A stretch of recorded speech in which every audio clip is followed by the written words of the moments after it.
जय श्री सीताराम दोस्तों। हम आ गए हैं दोहा क्रमांक 309 पर। रामचरितमानस में बालकांड का हम निरंतर अध्ययन कर रहे हैं। राम सीय शोभा अवधि सुकृत अवधि दो राज, जह तह पुरजन कहीं अस मिली नर नारी समाज। सियापति रामचंद्र की जय, पवन सुत हनुमान की जय।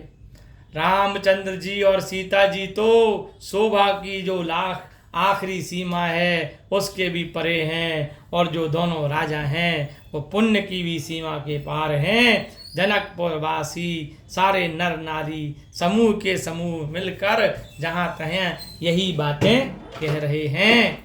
जनक सुकृत मूर्ति भय देहि, दशरथ सुकृत राम धर देहि। इन सम काहू न शिव अवराधे, काहू न इन समान फल लाधे। जनक जी के पुण्य की मूर्ति सीता जी हैं, और दशरथ जी के पुण्य देह धारण किए हुए श्री रामचंद्र जी के रूप में है। इनके समान किसी ने शिव जी की आराधना नहीं की है, और ना ही कोई इनके समान फल ही पा पाया है। ऐसा जनकपुर की जनता आपस में वार्तालाप कर रही है। इन सम को न भयउ जग माही, है नहीं कतहु हो नेहु नाही।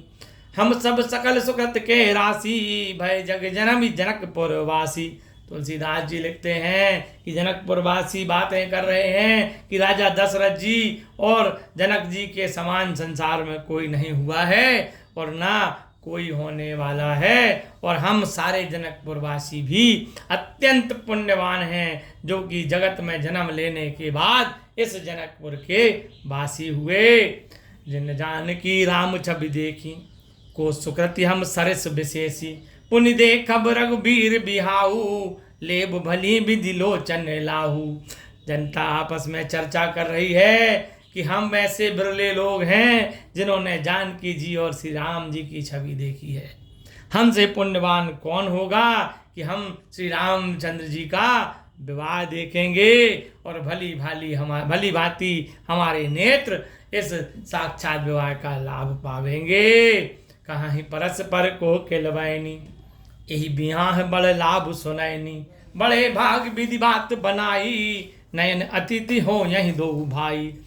जनकपुर की कोयल से भी समान बोलने वाली स्त्रियां आपस में चर्चा कर रही हैं कि हे सखी, इस विवाह से बड़ा लाभ होगा। भाग्य से ही विधाता ने यह बात बनाई है, यह दोनों भाई हमारी आंखों के अतिथि होंगे। बोलिए राजा रामचंद्र सरकार की जय।